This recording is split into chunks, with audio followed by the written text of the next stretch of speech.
আমরা গত ক্লাসে কি পড়েছিলাম? গত ক্লাসে আমরা যেটা পড়েছিলাম, যদি কেউ খাতাপত্র না দেখে আমাকে বলতে পারো এবং সেটা সম্পর্কে আমাকে একটু বোঝাই দিতে পারো, বিশেষ করে নাইম তুমি যদি বলতে পারো, অথবা মাহমুদুল গত ক্লাস করেছিল, স্বামী তুমি করছো গত ক্লাসে, সাজ্জাদ তুমি করেছো গত ক্লাস, উষ্ণ করছি কিনা আমার মনে নাই। যারা করেছো গত ক্লাসটা আমি কি পড়িয়েছিলাম, জিস কথাটা যদি তোমরা একটু বলতে পারো খুব খুশি হব। আমরা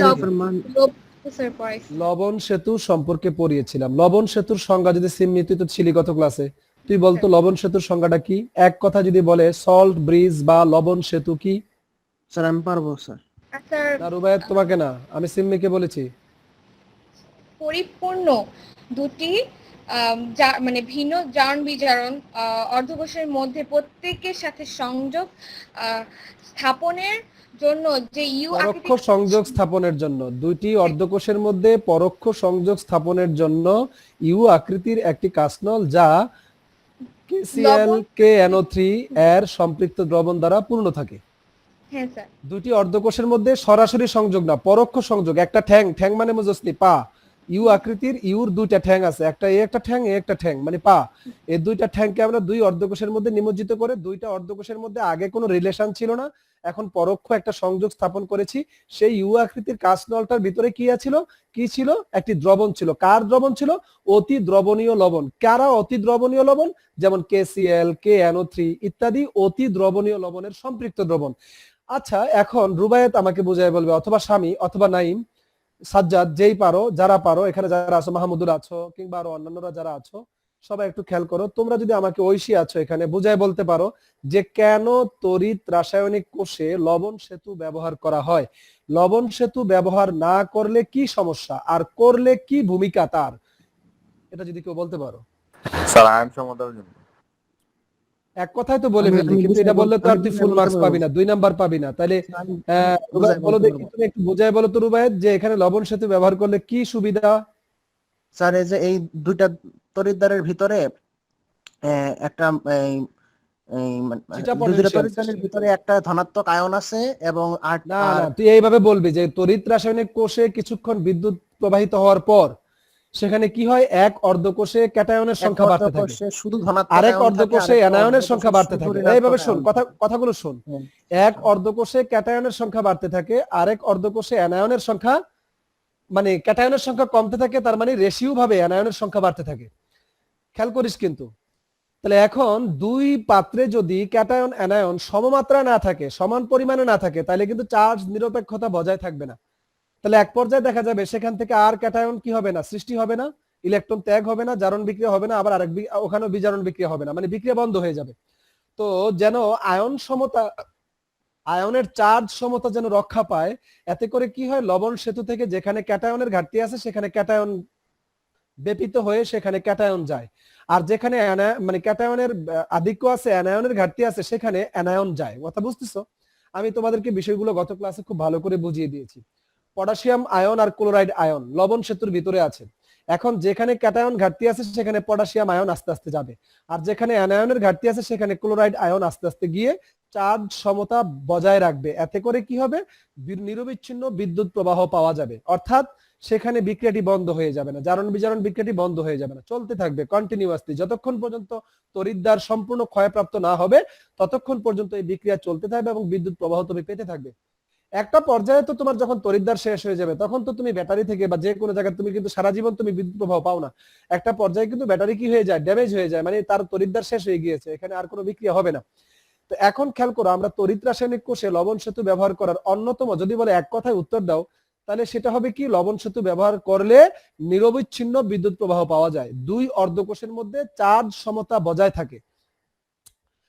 আবারও বলছি, লবণ সেতু ব্যবহার করলে, এক কথায় যদি উত্তরটা দেই তাহলে বলবো দুই অর্ধকোষের মধ্যে চার্জ সমতা বজায় থাকে, ফলে সেখানে নিরবিচ্ছিন্ন বিদ্যুৎ প্রবাহ পাওয়া যায়, বিক্রিয়াটি বন্ধ হয়ে যায় না, জারণ বিজারণ বিক্রিয়া চলতে থাকে। এক কথায় উত্তর।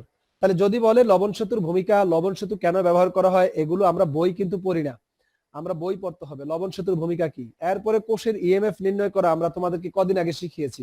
এগুলা বারবার রিভিশনের মধ্যে রাখতে হবে। কোষের ইএমএফ প্রমাণ বিভব কিভাবে বের করব, আবার নার্স্টের সমীকরণ ব্যবহার করে ই সেল কিভাবে বের করব। ই সেল কিন্তু বের করতে গেলে ই নট সেল বের করতে হয়। ই নট সেলের সাথে minus RT by NF into log এত বাই এত, এইভাবে কিন্তু নার্স্টের সমীকরণ আমরা কখন ব্যবহার করব, কখন ব্যবহার করব না, কখন অবশ্যই ব্যবহার করতে হবে, এই বিষয়গুলো কিন্তু তোমাদেরকে আমরা খুব ভালো করে বুঝিয়েছি। তো ইএমএফ এর মান নির্ণয় করা, কোন কোষের বিভবগুলোর মনে করো তড়িৎদ্বার বিভব দেওয়া আছে, যেই তড়িৎদ্বারগুলো সংশ্লিষ্ট আছে সেগুলোর বিভব মান দেওয়া থাকবে প্রশ্নে। এখন সেগুলো ব্যবহার করে আমরা কিন্তু কোন কোষের ইএমএফ বের করতে পারবো।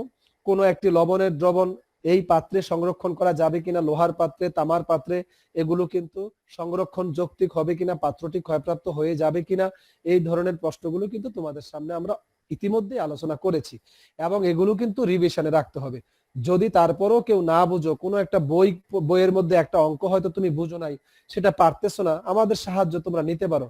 কিন্তু বড় কষ্টের কারণ হলো তোমাদের এই ধরনের ইনিশিয়েটিভ বা এই ধরনের উৎসাহ, যে একটা প্রশ্নে আটকে গেলাম, স্যারকে একটা ফোন দেব, স্যারের সাথে আগামী ক্লাসে 5 মিনিট আগে অথবা ক্লাসের শেষে আমি একটু স্যারের সাথে 5 মিনিট বসবো, স্যার আমার এই সমস্যাটা সমাধান করে দিবেন, এই ধরনের আকুলি বিকুলি আমাদের ছাত্রদের মধ্য থেকে আজকাল কেন যেন বিলীন হয়ে যাচ্ছে। এগুলো মনে হয় যেন জাদুঘরে চলে যাচ্ছে। এই আকুলি বিকুলি, চাওয়া পাওয়া, কিছু চাইতে হবে, কিছু নিতে হবে, চেয়ে চেয়ে কিছু নিতে হবে, হ্যাঁ, এগুলা মনে হয় যেন জাদুঘরে চলে যাচ্ছে। আজকালকার ছেলে মেয়েদের মাঝে এই গুণগুলো খুব কম পাওয়া যায়।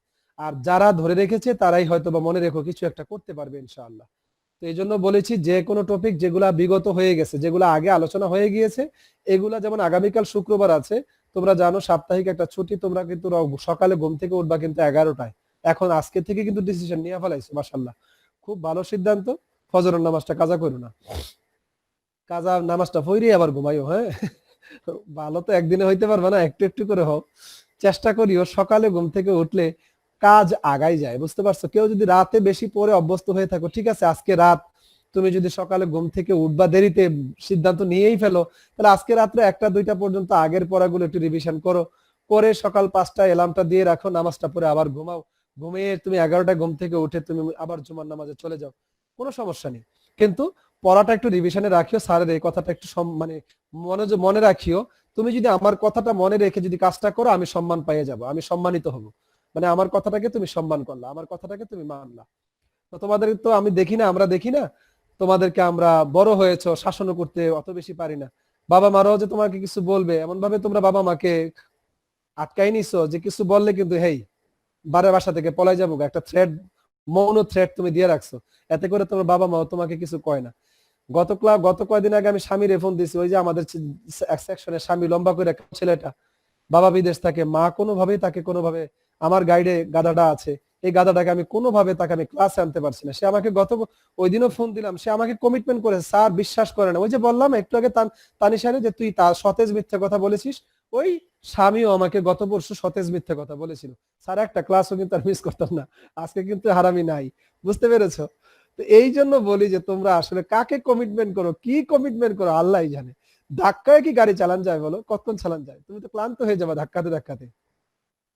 আজকে পড়বো বাবা আমরা নির্দেশক তড়িৎদ্বার, খেয়াল করো খুব ভালো, এটা কিন্তু কম ইম্পর্টেন্ট নয়, ভালো ইম্পর্টেন্ট। নির্দেশক তড়িৎদ্বার বা রেফারেন্স তড়িৎদ্বার বলি আমরা, না রেফারেন্স তড়িৎদ্বার, হ্যাঁ। তো রেফারেন্স তড়িৎদ্বার দুই প্রকার আছে, প্রাইমারি রেফারেন্স আর সেকেন্ডারি রেফারেন্স। কেমন? তো প্রাইমারি রেফারেন্সটা নিয়ে আগে একটু আলোচনা করি। এর একটি অন্যতম এক্সাম্পল হচ্ছে হাইড্রোজেন তড়িৎদ্বার। কিভাবে এগুলা কেন রেফারেন্স তড়িৎদ্বার বলা হয়, হাইড্রোজেন তড়িৎদ্বারকে কেন রেফারেন্স তড়িৎদ্বার বলা হয়, হাইড্রোজেন তড়িৎদ্বার কি, প্রমাণ হাইড্রোজেন তড়িৎদ্বার কি, এগুলো অনেক বেশি আসে, ফ্রিকুয়েন্টলি এই প্রশ্নগুলো এসে থাকে।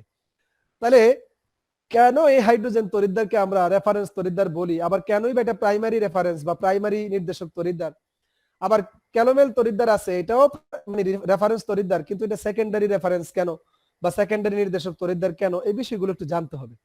তো তার আগে নির্দেশক তড়িৎদ্বার বোঝানোর আগে, নির্দেশক তড়িৎদ্বারের মধ্যে দুইটা ভাগ, একটা হচ্ছে প্রাইমারি নির্দেশক, তড়িৎদ্বার, আর একটা হচ্ছে সেকেন্ডারি নির্দেশক তড়িৎদ্বার। এখন প্রাইমারি নির্দেশক তড়িৎদ্বারটাই আমাদের বেশি ইম্পর্টেন্ট, এটা বেশি আসে, হাইড্রোজেন তড়িৎদ্বার বা প্রাইমারি নির্দেশক তড়িৎদ্বার। কেন হাইড্রোজেন তড়িৎদ্বারকে আমরা প্রাইমারি হাইড্রোজেন, প্রমাণ হাইড্রোজেন তড়িৎদ্বারকে কেন আমরা প্রাইমারি নির্দেশক তড়িৎদ্বার বলি, এই প্রসঙ্গটুকু পড়ি আজকে আমরা ক্লাসটা শেষ করবো ইনশাআল্লাহ। যদি পারি আগামী ক্লাসে সেকেন্ডারি তড়িৎদ্বার কেন, ক্যালোমেল তড়িৎদ্বার একটি সেকেন্ডারি তড়িৎদ্বার, ওইটা আর হাইড্রোজেন ফুয়েল সেল, হ্যাঁ ফুয়েল সেল সম্পর্কে পড়াইয়ে হাইড্রোজেন ফুয়েল সেলটা স্পেশালি পড়াবো। হ্যাঁ ফুয়েল সেল অনেকগুলো আছে, তার মধ্যে হাইড্রোজেন ফুয়েল সেলটাই আমাদের বেশি আসে বা সিলেবাসে আছে, অন্যগুলোও আছে কিন্তু পরীক্ষা আসে না খুব একটা। হ্যাঁ হাইড্রোজেন ফুয়েল সেলের অপারেশনটা যদি আমরা শিখতে পারি, হাইড্রোজেন ফুয়েল সেলে অ্যানোডে কি বিক্রিয়া হচ্ছে, ক্যাথোডে কি বিক্রিয়া হচ্ছে, সেখানে কিভাবে বিদ্যুৎ তৈরি হচ্ছে এবং সেটা কেন এত পরিবেশ বান্ধব, কেন পরিবেশের জন্য এটা এত ফ্রেন্ডলি। কারণ আমাদের যত তুমি ইলেকট্রোকেমিক্যাল সেলগুলো দেখো, ডেনিয়েল সেল দেখো, লেড স্টোরেজ সেল দেখো, এগুলো কিন্তু পরিবেশের জন্য ক্ষতিকর, কারণ সেখানে সীসা টিসা ব্যবহার করা হয়, রাসায়নিক পদার্থ ব্যবহার করা হয়, ওদের থেকে এমন কিছু উৎপন্ন হয় যা পরিবেশের জন্য হুমকি। কিন্তু ফুয়েল সেল, বিশেষ করে হাইড্রোজেন ফুয়েল সেল এমন একটি সেল যেখান থেকে এমন কিছু নির্গত হয় না, এমন কিছু উৎপন্ন হয় না যা পরিবেশের জন্য হুমকি, অথবা এই কোষের মধ্যে এমন কিছু ব্যবহার করা হয় না যেটা নষ্ট হয়ে গেলে পরিবেশে যদি আমরা ফেলে দেই তাহলে পরিবেশ থেকে সেখানে মাটি বা পানি বা বায়ু দূষিত হওয়ার কোনো সম্ভাবনা থাকে, কিচ্ছু হয় না।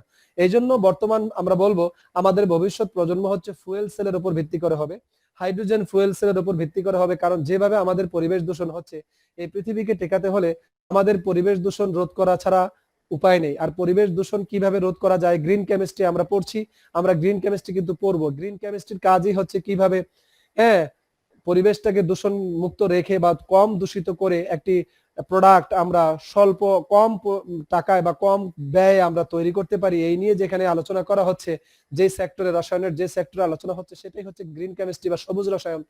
তো এগুলো নিয়ে পরে কথা বলছি। হ্যাঁ তার আগে একটু দেখো নির্দেশক তড়িৎদ্বার, নির্দেশক মানে কি এটা কিন্তু বুঝো। নির্দেশক মানে কি, মনে করো আমার পার্সোনালিটি কত বা আমার সততা কত, এটা যার দ্বারা পরিমাপ করা হবে সেটাই হচ্ছে একটি নির্দেশক যন্ত্র। খেয়াল করিও, তাহলে নির্দেশক মানে যে নির্দেশ করে দিবে তার কি অবস্থা, তার মধ্যে কি সততা আছে, তার মাঝে কি কি আছে, সব যে নির্ধারণ করে দেয়, যে নির্দেশ করে দেয় তাকে বলে নির্দেশক, তাই না? তড়িৎদ্বার মানে তোমরা বুঝতেই পারতেছো, তড়িৎদ্বার হচ্ছে যার মধ্য দিয়ে তড়িৎ প্রবাহিত হয়, তড়িৎ চালনা করা হয়, সেটা হচ্ছে তড়িৎদ্বার। যেমন আমরা এতদিন শিখেছি কপার তড়িৎদ্বার। কপার তড়িৎদ্বার মানে কি, ধাতু তার লবণের দ্রবণ মানে কপার আয়ন, অথবা জিঙ্ক এবং তার লবণের দ্রবণ জিঙ্ক আয়ন। তো যদি কোনো ধাতুকে বা যদি কোনো মৌলকে তার আয়নের সংস্পর্শে, তার কোনো লবণের সংস্পর্শে আমরা রাখি, সেখানে একটি বিভবের সৃষ্টি হয়, সেখানে দুই ধরনের পটেনশিয়াল হয়, দুই ধরনের চাপ সৃষ্টি হয়, অসমোটিক প্রেসার এবং সলিউশন প্রেসার, মানে দ্রবণ চাপ, অসমোটিক চাপ। তোমাদেরকে এই বিষয়গুলো আগে পড়িয়েছি, নার্ভসের তত্ত্ব যখন পড়িয়েছি। হ্যাঁ একটা জিঙ্কের দণ্ডকে যদি জিঙ্কের লবণের মধ্যে নিমজ্জিত করো, তাহলে সেখানে কিন্তু জিঙ্ক দণ্ড থেকে পরমাণু আয়ন হইতে চায়, আবার দ্রবণ থেকে আয়ন কিন্তু পরমাণু হইতে চায়। দুই ধরনের চাপ সেখানে, একটা হচ্ছে দ্রবণ চাপ, একটা হচ্ছে অসমোটিক চাপ। তো দুই চাপ কিন্তু সব জায়গায় সব মৌলের ক্ষেত্রে সমান না। হ্যাঁ বুঝতে পারছো, কারো না কারো ক্ষেত্রে হয় দ্রবণ চাপ বেশি, কারো ক্ষেত্রে অসমোটিক চাপ বেশি। তবে একমাত্র মৌল হাইড্রোজেন যার দ্রবণ চাপ এবং অসমোটিক চাপের পার্থক্যটা প্রায় শূন্যের কাছাকাছি, এই জন্য তার বিভব শূন্য না হলেও তাকে আমরা শূন্য ধরি আমরা। বুঝতে পেরেছো? এখন একটু খেয়াল করো তোমরা, আমি একটু বুঝাই তোমাদের। যেমন দেখো তোমরা এখানে একটি দস্তার দণ্ডকে নিমজ্জিত করেছো, এটা একটা জিঙ্কের দণ্ড, কার মধ্যে নিমজ্জিত করেছো, জিঙ্ক আয়নের মধ্যে করেছো। তাহলে এটা একটা তড়িৎদ্বার, এটা একটা অর্ধকোষ, এটাকে আমরা কিভাবে প্রকাশ করব, জিঙ্ক থেকে জিঙ্ক আয়ন, এটা হচ্ছে একটা তড়িৎদ্বার। এই যে প্রতীকটা, এটা একটা তড়িৎদ্বারের প্রতীক, হ্যাঁ চিহ্ন, জিঙ্ক থেকে জিঙ্ক আয়ন, অথবা তুমি জিঙ্ক আয়ন থেকে জিঙ্কও লিখতে পারতা, এটা হচ্ছে জারণ তড়িৎদ্বার। আর জিঙ্ক আয়ন থেকে যদি জিঙ্ক লিখতা, আয়ন থেকে পরমাণু, এটাকে বলে বিজারণ তড়িৎদ্বার। বুঝতে পেরেছো? তাহলে এটা কিন্তু একটা তড়িৎদ্বার, তার মানে কোনো মৌল এবং তার আয়ন এর মাঝে একটি স্ল্যাশ অথবা একটি আমরা খাড়া দাগও দিতে পারি, জিঙ্ক থেকে জিঙ্ক আয়ন, এটাই কিন্তু একটা তড়িৎদ্বার। বুঝতে পেরেছো? তাইলে কোন মৌল এবং তার আয়ন একসাথে থাকলে, সংস্পর্শে থাকলে, এটা এখানে একটা তড়িৎদ্বার সৃষ্টি হয়, একটি পটেনশিয়াল সেখানে সৃষ্টি হয়। এটা হতে পারে পজিটিভ পটেনশিয়াল, হতে পারে নেগেটিভ পটেনশিয়াল, হোয়াটএভার। তোমরা ওই নার্সের তত্ত্ব যখন পড়িয়েছি, একটা কিভাবে সেখানে পটেনশিয়াল সৃষ্টি হয় সেগুলো আমরা পড়িয়েছি। এখন বাবা তুমি খেয়াল করো, জিঙ্ক দণ্ড, অর্থাৎ জিঙ্ক কঠিন ধাতু ছিল বিদায় এটাকে দণ্ড আকারে, খণ্ড আকারে অথবা তারের আকারে আমরা তার লবণের দ্রবণে নিমজ্জিত করতে পারছি, কারণ এটা কঠিন পদার্থ। জিঙ্ক দস্তা তো কঠিন পদার্থ, ধাতু তো কঠিন পদার্থ। এখন হাইড্রোজেন তো গ্যাস, হাইড্রোজেন তো গ্যাস, এখন হাইড্রোজেন তড়িৎদ্বার আবার হয় কেমনে, গ্যাসকে আবার ঝুলাই দিব কেমনে, গ্যাস তো ঝুলান যায় না, তাহলে কিভাবে আমরা এই হাইড্রোজেন তড়িৎদ্বার তৈরি করি? তো একটু খেয়াল করো তোমরা বাবা, মনোযোগ দাও। পৃথিবীতে অনেক ধাতুই আছে হাইড্রোজেনকে শোষণ করে, মনে করো এটা একটা ধাতুর দণ্ড, এই ধাতুর চারপাশে একটা সারফেস আছে, একটা পৃষ্ঠতল আছে। এখন কিছু কিছু ধাতুর একটা স্পেশাল বৈশিষ্ট্য হলো হাইড্রোজেন গ্যাস যদি তার ভিতর দিয়ে প্রবাহিত করি, তাহলে কিছু হাইড্রোজেন গ্যাস তার সারফেসের মধ্যে পরিশোষণ হবে, অর্থাৎ শোষিত হবে। বুঝতে পেরেছো? তো শোষণ হলে হাইড্রোজেন গ্যাসগুলো তার পৃষ্ঠের মধ্যে লেগে থাকবে, এক ধরনের ভ্যান ডার ওয়ালস আকর্ষণের মাধ্যমে কি হবে, লেগে থাকবে। আচ্ছা, এখন তুমি খেয়াল করো বাবা, মনোযোগ দাও। মনে করো এটা একটা পাত্র, এই পাত্রের মধ্যে 1 মোলার ঘনমাত্রা কোনো অ্যাসিড দ্রবণ HCl অথবা H2SO4, বিশেষ করে HCl। তো মনে করো এখানে HCl আছে, HCl দ্রবণ, এখানে তার ঘনমাত্রা হলো 1 মোলার। তাহলে বলো তো HCl যদি 1 মোলার হয়, তাহলে HCl যেহেতু তীব্র অ্যাসিড, এটা সম্পূর্ণ বিয়োজিত হইয়া এখানে হাইড্রোজেন প্লাস আয়ন কত গুণার ঘনমাত্রার সৃষ্টি করবে, 1 মোলার। তাহলে এই দ্রবণটা হচ্ছে একটি 1 মোলার ঘনমাত্রার হাইড্রোজেন আয়নের দ্রবণ। বুঝতে পেরেছো? এখন এই যে দ্রবণটা, এখানে হাইড্রোজেন আয়ন আছে, তার মানে অ্যাসিডীয় দ্রবণ। এখন বাবা খেয়াল করো, এর ভিতর দিয়ে যদি আমরা হাইড্রোজেন গ্যাস চালনা করি, খেয়াল করিও কিন্তু তার আগে প্লাটিনাম নামে একটা ধাতু আছে, প্লাটিনাম ধাতুটার প্রতি হাইড্রোজেন গ্যাসের একটি অস্বাভাবিক আকর্ষণ আছে। যদি তুমি অন্য যেমন ক্যাডমিয়াম টেডমিয়াম এদের ভিতর দিয়ে যদি হাইড্রোজেন গ্যাস চালনা করো, গ্যাস কিন্তু তার সারফেসে কিছু না কিছু হলো হাইড্রোজেন গ্যাস শোষিত হবে। তবে প্লাটিনাম স্পেশালি হাইড্রোজেন গ্যাসকে বেশি শোষণ করে। এখন এটার একটা কাজ আছে। মনে করো প্লাটিনাম ধাতুকে যদি আমরা পিটিয়ে পাত সৃষ্টি করি, পাতলা পাত, তো এরকম একটি পাতলা পাত বুঝো তো, পাতলা একটা কাগজের মতো পাত। তো এরকম একটি 1 বর্গ সেন্টিমিটার, মানে এদিকেও 1 সেন্টিমিটার, এদিকেও 1 সেন্টিমিটার, এদিকেও 1 সেন্টিমিটার, এরকম একটি প্লাটিনামের পাতলা পাত নিব, নিয়ে এখন তার উপরে বাজারে পাওয়া যায় প্লাটিনামের গুঁড়া, চকের গুঁড়ার মতো এরকম প্লাটিনামের গুঁড়া, এই পাতের উপরে দিয়ে নিচ দিয়ে একটু তাপ দিলে ওই প্লাটিনাম পাতটা যখন গরম হবে, তখন প্লাটিনামের গুঁড়াগুলো একটু মেল্টিং হয়ে গলে পাতের উপরে লেগে যাবে, ফলে এটা খসখসে শিরিষ কাগজের মতো মনে হবে। এখন তুমি খেয়াল করো, প্লাটিনাম পাতের মধ্যে প্লাটিনাম গুঁড়া রেখে তার উপরে একটু প্লাটিনাম গুঁড়াগুলাকে তাপ দিয়ে গলিয়ে সেটাকে খসখসে করা হলো। খসখসে কেন করলাম, মানে রাফ সারফেস করার কারণটা হলো সেখানে হাইড্রোজেন গ্যাস প্রবাহিত করলে এটা খুব দ্রুত শোষিত করতে পারবে। 2 পৃষ্ঠায় এরকম প্লাটিনাম পাতের এই পৃষ্ঠা এবং ওই পৃষ্ঠা, 2 পৃষ্ঠায় এরকম প্লাটিনাম পাতের মধ্যে গুঁড়া রেখে আমরা এটাকে একটা খসখসে বা রাফ সারফেসে পরিণত করলাম। এখন এই প্লাটিনাম পাতটার সাথে আরেকটি প্লাটিনাম তারকে ওয়েল্ডিং করে দিয়ে জোড়া লাগিয়ে দিলাম। হ্যাঁ, তো এই প্লাটিনাম তারটা এখন কি করব দেখো, এটাকে আসলে আগেই যন্ত্রটা তৈরি করা হয়, হাইড্রোজেন তড়িৎদ্বারটা এটা তৈরি করাই থাকে, বাজারে এখন কিনতে পাওয়া যায় পিএইচ মিটারের মতো। তো একটু খেয়াল করো, এটা একটি কাঁচ খেয়াল করো, একটি সলিড, মানে এই প্লাটিনাম তারটাকে গলিত কাঁচ দিয়ে কি করা হয়, এটাকে এই কাঁচ, এই যে প্লাটিনাম তারটাকে গলিত কাঁচ দিয়ে এইভাবে ঢেকে ফেলা হয়। হ্যাঁ, এখন তুমি খেয়াল করো, এই যে এই দিয়ে এই পর্যন্ত, এই দিয়ে এই পর্যন্ত বোঝার চেষ্টা করি একটু। হ্যাঁ, বা এরকম খেয়াল করো আরেকটু, এইদিকে মনে করো এরকম করা হয়। একটু দেখো, এই যে দেখো বাবা, একটু মনোযোগ দাও, এই পর্যন্ত কিন্তু খেয়াল করো, এটা কিন্তু তোমার কাঁচ, এটা কিন্তু কাঁচ, কাঁচের ভিতর দিয়ে কি গেছে, প্লাটিনাম পাত গেছে, প্লাটিনাম তার গেছে, কাঁচের ভিতর দিয়ে প্লাটিনাম তার গেছে। হ্যাঁ, এখন তুমি খেয়াল করো, এদিক দিয়ে মনোযোগ দিবা,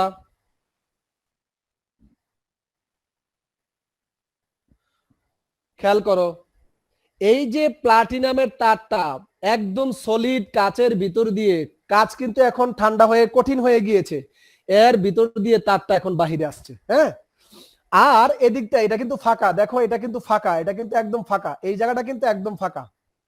এখন এদিক দিয়ে তুমি যদি 1 এটিএম চাপে, মানে প্রমাণ চাপে, আর প্রমাণ তাপমাত্রা 0 ডিগ্রি অথবা 25 ডিগ্রি, বিশেষ করে কক্ষ তাপমাত্রা 25 ডিগ্রি সেলসিয়াসে, 25 ডিগ্রি সেলসিয়াস তাপমাত্রায় এবং 1 এটিএম চাপে আমরা যদি হাইড্রোজেন গ্যাস, কি গ্যাস, বিশুদ্ধ হাইড্রোজেন গ্যাস, খেয়াল করিও বাবা, দূষিত হলে চলবে না, বিশুদ্ধ হাইড্রোজেন গ্যাস এদিক দিয়ে পাস করাবো। এখন এদিক দিয়ে পাস করলে হাইড্রোজেন গ্যাসগুলো এদিক দিয়ে আসবে, আইসা কি করবে, দ্রবণের সংস্পর্শে এই বুদবুদ আকারে প্লাটিনাম পাতের মধ্যে কি হবে, শোষিত হবে। আর অব্যবহৃত অশোষিত হাইড্রোজেন গ্যাসগুলো এদিক দিয়ে বেরিয়ে চলে যাবে, খেয়াল করিও কিন্তু এদিক দিয়ে বেরিয়ে চলে যাবে। তাহলে কিছু হাইড্রোজেন গ্যাস কিন্তু এই প্লাটিনামের পাত দ্বারা কি হলো, শোষিত হলো। খেয়াল করো বাবা, প্লাটিনাম পাত দ্বারা কিন্তু বেশিরভাগ হাইড্রোজেন কিন্তু চলে গেছে, শোষিত হয়নি, কিন্তু কিছু হাইড্রোজেন গ্যাস প্লাটিনাম পাতে শোষিত হয়েছে। এখন দেখো এটা কিন্তু একটা হাইড্রোজেন তড়িৎদ্বারে পরিণত হয়েছে। এখানে কি হয়েছে, এই প্লাটিনাম পাতের মধ্যে এই যে প্লাটিনাম প্লাটিনাম ডট H2, তার মানে কি H2 গ্যাসটা প্লাটিনামের মধ্যে আছে, আর এই H এর সংস্পর্শেই কিন্তু কে আছে বলো, অ্যাসিডের H+ দ্রবণ আছে। তাহলে হাইড্রোজেন একটি মৌল আর হাইড্রোজেন প্লাস হচ্ছে তার আয়ন। যেমনি ভাবে জিঙ্ক একটি মৌল, এটা ছিল জিঙ্ক প্লাস তার আয়ন, আর এখানে হাইড্রোজেন অণু তার থেকে পরমাণু, আর সেখানে আছে তার সংস্পর্শে হাইড্রোজেন প্লাস আয়ন। তাহলে নিশ্চয়ই আমরা এটাকে একটি তড়িৎদ্বার বলতে পারি। এখানে কিন্তু কোনো প্লাটিনাম দেওয়া হয় না, কারণ জিঙ্ক তো কঠিন ধাতু ছিল, এটা তো আর প্লাটিনাম গ্যাসে কি প্লাটিনাম ধাতুর মধ্যে কি হয় না, শোষিত হয় নাই। কিন্তু এখানে হাইড্রোজেনটা গ্যাস থাকার কারণে তাকে আমরা প্লাটিনাম পাতের মধ্যে শোষিত করেছি। এই জন্য platinum dot H2 H+ ion, আর H+ আয়নের সাথে যদি ব্র্যাকেটে তুমি 1 মোলার ঘনমাত্রা লিখে দাও, তাহলে এটা প্রমাণ হাইড্রোজেন তড়িৎদ্বার হবে। আর যদি 1 মোলার কথাটা না লেখো, তাপমাত্রা যদি 25 ডিগ্রি সেলসিয়াস না থাকে, চাপ যদি 1 atm না থাকে, তাইলে এটা শুধু হাইড্রোজেন তড়িৎদ্বার হবে, প্রমাণ হাইড্রোজেন তড়িৎদ্বার হবে না। প্রমাণ হাইড্রোজেন তড়িৎদ্বার হইতে হলে কি করতে হবে, তাপমাত্রা, চাপ এবং ঘনমাত্রা সব প্রমাণ অবস্থায় থাকতে হবে। তাহলে একটু খেয়াল করো তোমরা, প্রমাণ তাপমাত্রা, চাপে এবং 1 মোলার ঘনমাত্রার কোন অ্যাসিডীয় দ্রবণের ভিতর দিয়ে, আমি আবারও বলছি, প্রমাণ তাপমাত্রা ও চাপে 1 মোলার ঘনমাত্রার কোন অ্যাসিড দ্রবণের ভিতর দিয়ে বিশুদ্ধ হাইড্রোজেন গ্যাসকে চালনা করলে সেখানে যে একটি তড়িৎদ্বার সৃষ্টি হয়, এটাকে বলে প্রমাণ হাইড্রোজেন তড়িৎদ্বার। আর যদি হাইড্রোজেন তড়িৎদ্বার প্রমাণ শব্দটা না থাকে, শুধু হাইড্রোজেন তড়িৎদ্বার কাকে বলে সংজ্ঞাটা আসে, তাহলে বলবা অ্যাসিড দ্রবণে, যেমন HCl দ্রবণের ভিতর দিয়ে বিশুদ্ধ হাইড্রোজেন গ্যাস চালনা করলে প্লাটিনাম পাত দ্বারা হাইড্রোজেন গ্যাস শোষিত হয়ে যে তড়িৎদ্বার সৃষ্টি হয় তাকে বলে হাইড্রোজেন তড়িৎদ্বার। তো বেশিরভাগ ক্ষেত্রেই প্রমাণ হাইড্রোজেন তড়িৎদ্বার কি কাকে বলে এটা আসে। তখন তাহলে আমরা কি বলবো, প্রমাণ তাপমাত্রা ও চাপে 1 মোলার ঘনমাত্রার কোন অ্যাসিড যেমন HCl দ্রবণে বিশুদ্ধ হাইড্রোজেন গ্যাস চালনা করলে প্লাটিনাম পাত কর্তৃক হাইড্রোজেন গ্যাস শোষিত হয়ে সেখানে যে একটি তড়িৎদ্বার সৃষ্টি হয় তাকে প্রমাণ হাইড্রোজেন তড়িৎদ্বার বলে। এর প্রতীক হলো, প্রমাণ হাইড্রোজেন তড়িৎদ্বারের চিহ্ন হলো এটা, প্লাটিনাম ডট H2/H+ আয়ন, ব্র্যাকেটে থাকবে 1 মোলার ঘনমাত্রা। তাহলে এটা হলো হাইড্রোজেন তড়িৎদ্বার, প্রমাণ হাইড্রোজেন তড়িৎদ্বার। স্যার এই যে আপনি বলছিলেন যে প্লাটিনামের পাতের ভিতরে ওই যে অমসৃণ করা হয়, এটা কিভাবে করা হয়? ওই যে বললাম তো, বুঝাই বললাম তো, প্লাটিনাম পাতের মধ্যে বাজারে প্লাটিনাম গুঁড়া পাওয়া যায়। এই প্লাটিনাম গুঁড়া দেওয়ার পরে প্লাটিনামের নিচের দিক দিয়ে যদি একটু তাপ দাও, তাহলে এটা উত্তপ্ত হলে প্লাটিনামের গুঁড়াগুলো একটু মেল্টিং হয়ে গলে প্লাটিনামের পাতের মধ্যে লেগে যাবে এবং খসখসে হয়ে যাবে শিরিষ কাগজের মতো। বুঝতে পেরেছো? হ্যাঁ স্যার, বুঝতে পারছি। তাহলে একটু স্যার খেয়াল এটা করা করো, হয় কি জন্য? এই যে একটু আগেই বললাম যে একটা প্লেন সারফেসে, মসৃণ সারফেসে কোন একটা গ্যাস যতটুকু শোষিত হবে, একটি রাফ সারফেসে মানে একটি খসখসে সারফেসে কিন্তু গ্যাস তার থেকে বেশি শোষিত হয়। বুঝতে পেরেছো? না স্যার, মানে এই পুরো প্রক্রিয়াটা স্যার কি জন্য করা হচ্ছে? হাইড্রোজেনটা যেন বাইরে হয়ে না যায়, এই জন্য। হাইড্রোজেন গ্যাসটা যেন শোষিত হয়। প্লাটিনাম পাতে যদি হাইড্রোজেন গ্যাসটা শোষিত না হয়, একটু আগে দেখো তো জিঙ্ক দণ্ড ছিল, জিঙ্ক দণ্ড তো কঠিন পদার্থ, জিঙ্ক লবণের দ্রবণে সংস্পর্শে থাকতে পারবে, কিন্তু তুমি যদি প্লাটিনাম পাতটা না দিতা, হাইড্রোজেন গ্যাস চালনা করলে সবগুলো হাইড্রোজেন গ্যাসই বেরিয়ে আবার চলে যেত। তাহলে হাইড্রোজেন আয়নের সংস্পর্শে হাইড্রোজেন না থাকলে হাইড্রোজেন তড়িৎদ্বার পাবা কোথা থেকে তুমি? স্বামী বুঝছো নি? জি স্যার। আবারও বলছি সবার উদ্দেশ্যে, আমাকে তো একটা তড়িৎদ্বার পেতে হলে ওই মৌলটি তার লবণের অথবা তার আয়নের সংস্পর্শে থাকতে হবে, তাহলে না সে তড়িৎদ্বার হবে, সেখানে একটি পটেনশিয়াল সৃষ্টি হবে। তো হাইড্রোজেন তো গ্যাস, তুমি যদি এখানে প্লাটিনাম পাতকে না রাখতা, যদি এখানে হাইড্রোজেন গ্যাস প্লাটিনাম পাত ছাড়াই তুমি চালনা করতা, তো প্লাটিনাম পাত না থাকলে হাইড্রোজেন গ্যাস হাইড্রোজেন আয়নের দ্রবণের ভিতর দিয়ে আবার বেরিয়ে চলে যেত, তো সেখানে তো হাইড্রোজেন গ্যাস থাকতো না, তাহলে তড়িৎদ্বার হতো কিভাবে? তো তড়িৎদ্বারটা বানানোর জন্যই হাইড্রোজেন যেহেতু কঠিন পদার্থ না, এটা যেহেতু গ্যাসীয় পদার্থ, তাহলে এই গ্যাসকে শোষণ করে রেখে দিবে এমন কাউকে প্রয়োজন। এই জন্যই আমরা একটা প্লাটিনামের পাতটাকে নিয়েছি। তো সেখানে প্লাটিনামের পাত কি করবে, হাইড্রোজেন গ্যাসকে শোষণ করবে, আর এই হাইড্রোজেন গ্যাসগুলাই কিন্তু তার সারফেসের সাথেই কিন্তু হাইড্রোজেন আয়নটা সংস্পর্শে আছে, তখনই কিন্তু সেখানে একটি পটেনশিয়াল সৃষ্টি হবে। এটাকে যদিও জিরো পটেনশিয়াল, আসলে এখানে হাইড্রোজেনের পটেনশিয়াল ইচ্ছে করে আমরা জিরো ধরি, যদিও এক্স্যাক্টলি জিরো নয়, পৃথিবীর কোনো মৌলের পটেনশিয়াল জিরো না, বিভব জিরো নয়, তবে আমরা হাইড্রোজেনের পটেনশিয়ালটা বা বিভবটা জিরোর কাছাকাছি বলে ইচ্ছে করি আমরা সুবিধার্থে, আমাদের কাজের সুবিধার্থে আমরা এটাকে জিরো ধরে নিয়েছি এবং স্ট্যান্ডার্ড এটাকে আমরা স্ট্যান্ডার্ড হিসেবে নিয়েছি। এখন দেখো এই প্রমাণ হাইড্রোজেন তড়িৎদ্বার দ্বারা কিভাবে আমরা অন্য তড়িৎদ্বারের বিভব নির্ণয় করি সেটা একটু দেখো। এই জন্য এটাকে নির্দেশক তড়িৎদ্বার বলা হয়, রেফারেন্স তড়িৎদ্বার বলা হয়। সবাই একটু খেয়াল করো, সবাই একটু মনোযোগ দিবা প্লিজ। এই যে এখানে একটা জিঙ্ক তড়িৎদ্বার রেখেছি, প্লিজ খেয়াল করবা। এখানে জিঙ্কের লবণ আছে দ্রবণে, আর তার মধ্যে তুমি নিমজ্জিত করেছো জিঙ্ক দণ্ড। নার্স্টের সেই আগের আলোচনা অনুযায়ী এখানে কিন্তু অনেক ইলেকট্রন নেগেটিভ চার্জ সৃষ্টি হয়েছে। নেগেটিভ চার্জ কেন সৃষ্টি হয়েছে তার ব্যাখ্যা কিন্তু অনেকেই তোমরা জানো। যখনই তুমি জিঙ্ক দণ্ডকে জিঙ্কের লবণে নিমজ্জিত করবা, যেহেতু জিঙ্ক সক্রিয়তার সিরিজে অনেক উপরের দিকে অবস্থান করে, এই দণ্ড থেকে জিঙ্ক পরমাণু 2টি করে ইলেকট্রন ছেড়ে দিয়ে জিঙ্ক আয়ন হিসাবে দ্রবণে আসতে থাকে এবং এটার পরিমাণই বেশি। আবার দ্রবণ থেকেও কিন্তু জিঙ্ক আয়ন কিছু পরিমাণ কি হয়, দণ্ডে গিয়ে ইলেকট্রন গ্রহণ করে দণ্ডের মধ্যে জমা হয়। তবে এই দুই প্রেসার, দুই টেন্ডেন্সি কিন্তু সমান না। জিঙ্কের ক্ষেত্রে দণ্ড থেকে জিঙ্ক আয়ন হবার প্রবণতা বেশি, আর আয়ন থেকে পরমাণু হবার প্রবণতা কম। এই জন্যই কিন্তু একটা সাম্যাবস্থায় আসা পর্যন্ত, জিঙ্ক আয়নটি সাম্যাবস্থা আসা পর্যন্ত কিন্তু এখানে একটি কি হয়, নির্দিষ্ট পরিমাণ ইলেকট্রন জমা হয় এবং সেখানে একটি নেগেটিভ বিভবের সৃষ্টি হয়। কিন্তু এখন কিন্তু সে কিন্তু কারোর সাথে যুক্ত না। এখন তার মধ্যে বিভবটা, এখানে যেটা পটেনশিয়াল সৃষ্টি হয়েছে, বিভব সৃষ্টি হয়েছে ইলেকট্রন জমতে জমতে কত, এটা কিন্তু মাপার কোনো যন্ত্র আজ পর্যন্ত আবিষ্কার হয় নাই। একটি একক, এটা একটা একক তড়িৎদ্বার। কেন এটা একক তড়িৎদ্বার? কারণ এটা কিন্তু কারোর সাথে এখনো যুক্ত হয় নাই। যদি অন্য একটি তড়িৎদ্বারের সাথে তাকে তুমি যুক্ত করো তাহলে সেটা একটা কোষ হবে, সেটা একটা তড়িৎ রাসায়নিক কোষ হবে। ওই কোষের ইএমএফ মাপা যায়, কিন্তু এককভাবে এই কোষটার, এটা একটা অর্ধকোষ, কোন একটি অর্ধকোষের কোন একটি তড়িৎদ্বারের বিভব কত সৃষ্টি হলো, এখানে কতগুলো ইলেকট্রন এখানে সৃষ্টি হলো, সেটা কিন্তু নির্ণয় করা যায় না। তাহলে কোষের ইএমএফ বের করা যায়, কিন্তু কোন অর্ধকোষের বিভব কত এটা কিন্তু বের করা যায় না। একটি তড়িৎদ্বারের একক তড়িৎদ্বার বিভব কত সেটা নির্ণয় করার মতো কোনো যন্ত্র আবিষ্কার হয়নি। কিন্তু এমিটার ভোল্টমিটার দিয়ে কিন্তু আমরা কোন কোষের কি করতে পারি, বিভব আমরা মাপতে পারি। বুঝতে পেরেছো? তাহলে এই যে একটি একক তড়িৎদ্বার দস্তা, এটা হতে পারে কপার, এটা হতে পারে অ্যালুমিনিয়ামের তড়িৎদ্বার, এটা হতে পারে আয়রনের তড়িৎদ্বার, যারই হোক, একক তড়িৎদ্বারের কোন বিভব, এখানে কতটুকু ইলেকট্রন জমা হয়েছে অথবা এখানে কতটুকু পজিটিভ চার্জ জমা হয়েছে, মোট কথা এখানে পটেনশিয়াল বা বিভব কতটুকু সৃষ্টি হলো, এটা বের করার কোনো যন্ত্র নেই।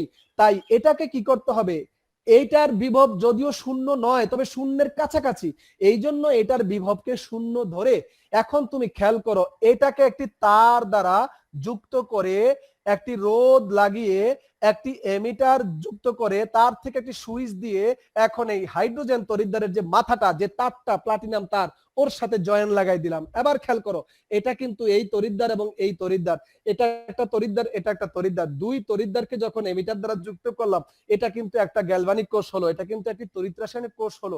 বুঝতে পেরেছো? এখন এখানে অ্যানোডের আচরণ করবে সে, অর্থাৎ জিঙ্ক থেকে জিঙ্ক আয়ন হবে, আর এখানে ক্যাথোডের ভূমিকা হবে কে বলো, H প্লাস আয়ন এখন H2 গ্যাস হয়ে প্লাটিনাম তড়িৎদ্বারে জমা হবে। খেয়াল করো, এই এটা হচ্ছে বিজারণ তড়িৎদ্বার, হাইড্রোজেন আয়ন থেকে হাইড্রোজেন গ্যাস হওয়া। আর যদি হাইড্রোজেন অণু থেকে পরমাণু তারপরে হাইড্রোজেন আয়ন হওয়া, এটা হচ্ছে জারণ তড়িৎদ্বার। তো হাইড্রোজেন তড়িৎদ্বার বা প্রমাণ হাইড্রোজেন তড়িৎদ্বার কোন কোন তড়িৎদ্বারের সাথে জারণ হিসেবে অর্থাৎ অ্যানোড হিসেবে কাজ করে, আবার কারো কারোর সাথে ক্যাথোড হিসেবে কাজ করে। হাইড্রোজেনের নিচে যে ধাতুগুলো আছে এদের সাথে হাইড্রোজেন তড়িৎদ্বার অ্যানোড হিসেবে কাজ করে, আর হাইড্রোজেনের উপরে যে সমস্ত ধাতুগুলো আছে তাদের সাথে হাইড্রোজেন তড়িৎদ্বারটা ক্যাথোড হিসেবে কাজ করে। মনে রাখিও। এখন তোমরা খেয়াল করো, এই যে একটা কোষ সৃষ্টি হলো, এটা হচ্ছে কোষ ডায়াগ্রাম, এটা হচ্ছে একটা কোষ ডায়াগ্রাম। এখানে দস্তার সাথে হাইড্রোজেন তড়িৎদ্বারকে যুক্ত করলে এই যে দস্তার পরমাণু থেকে আয়ন হচ্ছে, তাহলে এটা যদি অ্যানোড হয় তাহলে অবশ্যই হাইড্রোজেন আয়ন থেকে হাইড্রোজেন অণু হবে। বুঝতে পেরেছো? পরমাণু তারপরে অণু, এবং সেটা প্লাটিনাম পাত্রে গিয়ে সঞ্চিত হবে। তাহলে এটা হচ্ছে বিজারণ, এটা হচ্ছে জারণ। তাহলে এটা হচ্ছে এখানের যে চিত্রটা, এটার কোষ ডায়াগ্রাম। এখন তুমি খেয়াল করো, এই কোষের ইএমএফ কত তুমি যদি বের করতে চাও, তাহলে আমরা প্রমাণ বিভবটাই বের করি, যেহেতু প্রমাণ অবস্থা আছে, এটাও মনে করো যে প্রমাণ অবস্থা আছে 1 মোলার, ওটাও প্রমাণ অবস্থা আছে। তাহলে এখন প্রমাণ কোষ বিভব ই নট, খেয়াল করো, ই নট সেল ইকুয়াল টু হচ্ছে ই নট অ্যানোড। একটু মনোযোগ দিবেন বাবা, ই নট অ্যানোড অক্সিডেশন। আজকে না বুঝলে আগামী ক্লাসে প্রয়োজন আবার বুঝাবো। তারপরে দেখো, এই জন্য আজকে আবার ফাঁকি দিও না। ই নট ক্যাথোড রিডাকশন, এটা হচ্ছে আমাদের সেই সমীকরণ।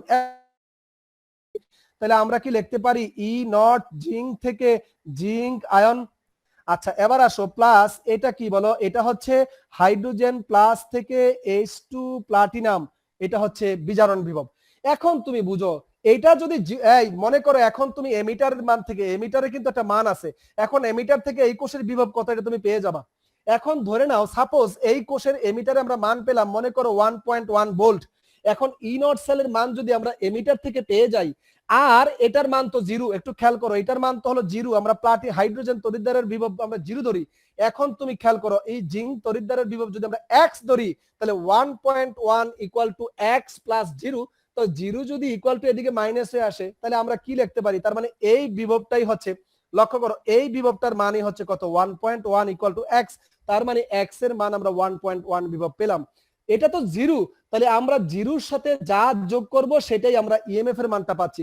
তার মানে এখানে তুমি যেই তড়িৎদ্বারকেই যুক্ত করো ইএমএফ এর যে মানটা এমিটার থেকে দেখবা এটাই হচ্ছে এই তড়িৎদ্বারের বিভব। কেন, এটা তো জিরো ধরাই হয়েছে, তাহলে জিরোর সাথে যা যোগ হবে তাই ইএমএফ এর মানটা পাবো।